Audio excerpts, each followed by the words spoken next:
Pusing sama materi statistik yang rumit, khususnya distribusi sampling? Tenang, ini konsep kunci. Kita ambil sampel dari populasi besar untuk menarik kesimpulan. Jadi karena populasinya terlalu besar, kita pakai sampel yang mewakilinya. Dan perbedaan hasil antar sampel itu yang dipelajari dalam distribusi sampling.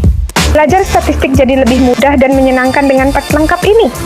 Distribusi sampling adalah distribusi probabilitas dari suatu statistik yang diperoleh dari berbagai sampel yang diambil dari populasi yang sama. Jadi yang dimaksud statistik di sini adalah nilai yang dihitung dari sampel, seperti rata-rata atau proporsi. Benar sekali. Statistik sampel bisa berupa rata-rata sampel, proporsi sampel, varian sampel, dan lain sebagainya. Bayangkan kita mengambil banyak sampel dari satu populasi. Dari setiap sampel kita hitung rata-ratanya. Jika semua rata-rata itu kita kumpulkan, maka kita akan mendapatkan suatu distribusi. Inilah distribusi sampling. Berarti distribusi sampling bukan distribusi dari data populasi, melainkan distribusi dari statistik sampel. Tepat sekali.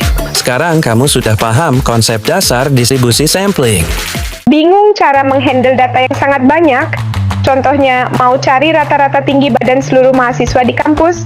Tenang, yang pertama kita kenal populasi, yaitu seluruh objek penelitian. Dalam hal ini, ya, semua mahasiswa di kampus itu. Tapi kalau jumlahnya ribuan pasti susah dan memakan waktu. Gimana solusinya? Kita ambil sampel. Ini sebagian dari populasi yang dipilih dengan metode tertentu untuk mewakili keseluruhan. Oh, jadi misalnya kita pilih 100 orang secara acak, lalu hitung rata-ratanya dari sampel itu. Betul. Dengan set belajar statistika ini, kamu siap menguasai konsep dasar hingga aplikasi nyata. Yuk, mulai belajar. Misalnya, kita punya ribuan mahasiswa. Kita ambil sampel pertama berisi 30 mahasiswa dan hitung rata-ratanya. Misalnya 75. Kemudian kita ambil sampel kedua yang juga 30 mahasiswa. Rata-ratanya bisa berbeda, misalnya 78. Dan sampel ketiga mungkin rata-ratanya 73 atau 80? Betul. Setiap sampel bisa menghasilkan nilai statistik yang berbeda. Inilah yang kita sebut distribusi sampling. Pusing sama distribusi sampling? Tenang, ini caranya dipahami dengan mudah. Jika kita ambil banyak sampel dan hitung rata-ratanya, lalu kita grafikkan, akan terbentuk sebuah distribusi. Itulah yang disebut distribusi sampling.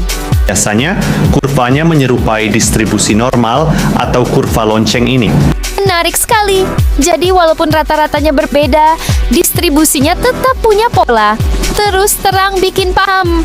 Dengan set belajar statistik and probabilitas ini, belajar jadi lebih asyik dan efektif. Semangat! Jadi walaupun data populasi tidak berbentuk normal, distribusi rata-rata sampel tetap bisa mendekati normal. Ya, selama ukuran sampelnya cukup besar. Ini namanya teorema limit pusat atau central limit theorem. Teorema ini menyatakan bahwa distribusi rata-rata sampel akan mendekati distribusi normal ketika ukuran sampel cukup besar. Biasanya ukuran sampel minimal berapa? Dalam banyak buku statistika, ukuran sampel sekitar 30 atau lebih sering dianggap cukup. Pusing sama istilah standard error di statistika? Apa itu sebenarnya? Ternyata, standard error itu alat ukur untuk melihat seberapa besar perbedaan rata-rata sampel dengan rata-rata populasi sebenarnya.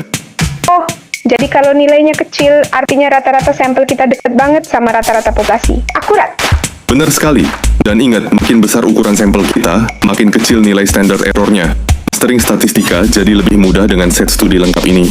Yuk, semangat belajar! Sekarang kita lihat contoh sederhana. Misalnya kita ingin meneliti rata-rata tinggi badan mahasiswa di sebuah universitas. Populasinya berarti seluruh mahasiswa di universitas tersebut. Betul. Namun karena jumlahnya sangat banyak, kita mengambil sampel. Nah, misalnya 50 mahasiswa secara acak. Kemudian kita mengukur tinggi badan mereka dan menghitung rata-ratanya. Bingung dengan distribusi sampling? Rasanya susah banget dipahami sendirian. Tenang, distribusi sampling ini kunci utama dalam statistika inferensial. Oh, jadi dari sini kita bisa mengestimasi parameter populasi ya? Benar. Ini membantu kita buat estimasi, interval kepercayaan, dan uji hipotesis. Jadi ini dasar semua metode statistik. Untung ada set belajar ini, jadi makin jelas. Nggak pernah bingung cara mengetahui rata-rata nilai 10.000 mahasiswa tanpa survei satu persatu? Ini rahasianya. Tentu tidak mungkin mengambil data dari seluruh mahasiswa itu, kan? Benar. Jadi kita ambil sampel, misalnya 30 mahasiswa, lalu hitung rata-ratanya.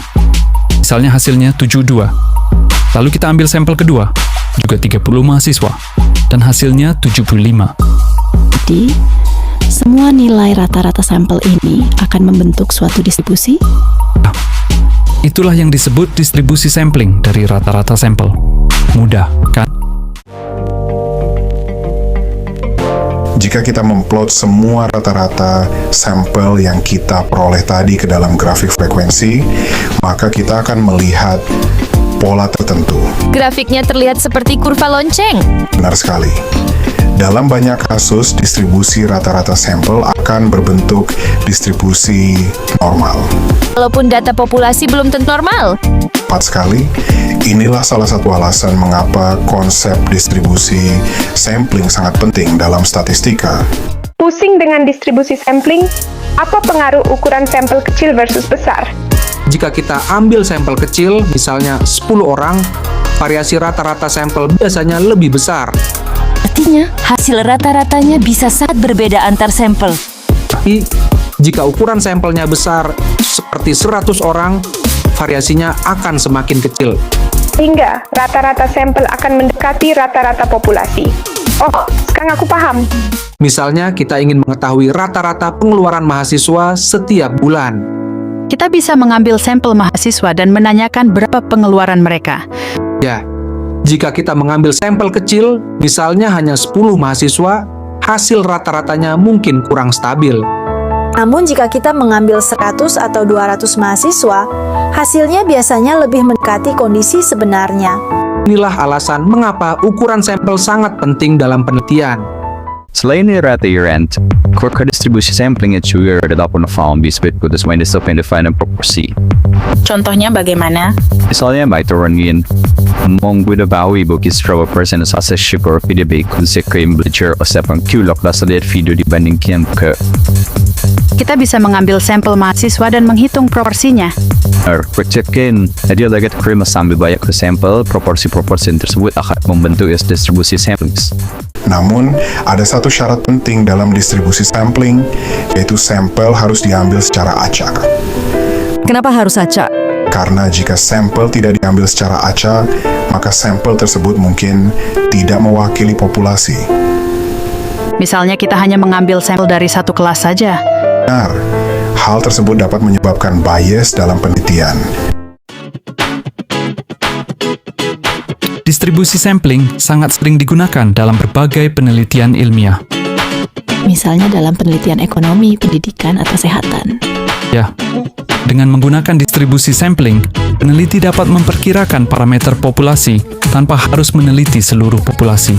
Ini tentu sangat menghemat waktu dan biaya penelitian. Tepat sekali. Salah satu penggunaan distribusi sampling adalah untuk membuat interval kepercayaan. Interval kepercayaan adalah rentang nilai yang diperkirakan mengandung parameter populasi. Misalnya kita mengatakan bahwa rata-rata populasi berada di antara dua nilai tertentu. Dengan tingkat kepercayaan tertentu, misalnya 95%,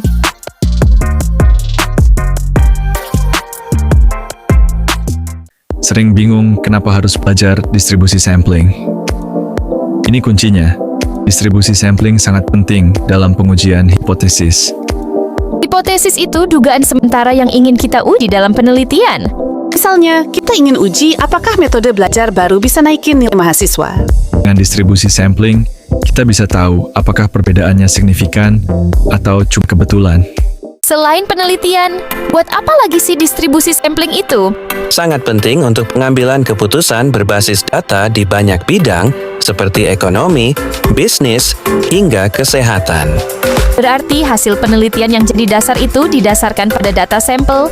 Benar. Dengan distribusi sampling, kita bisa perkirakan kondisi populasi dengan tingkat kepercayaan tertentu. Hingga keputusan yang diambil jadi lebih objektif dan teruji. Tepat sekali. Jadi, siapkah kamu untuk memahami statistik lebih dalam?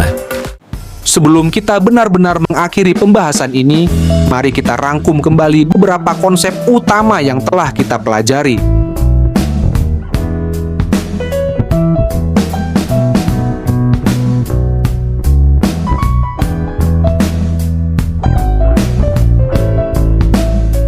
Jadi distribusi sampling membantu kita memahami bagaimana hasil sampel dapat digunakan untuk menggambarkan populasi. Benar sekali. Melalui pembahasan ini, kita dapat memahami bahwa distribusi sampling merupakan salah satu konsep dasar yang sangat penting dalam statistika penelitian. Konsep ini membantu kita memahami bagaimana statistik dari sampel dapat digunakan untuk memperkirakan parameter populasi. Betul lagi memahami distribusi sampling dan juga dapat melakukan analisis statistik dengan lebih tepat dan lebih ilmiah. Semoga materi ini dapat membantu kalian memahami dasar-dasar statistika penelitian dan dapat digunakan dalam penelitian yang akan kalian lakukan di masa depan.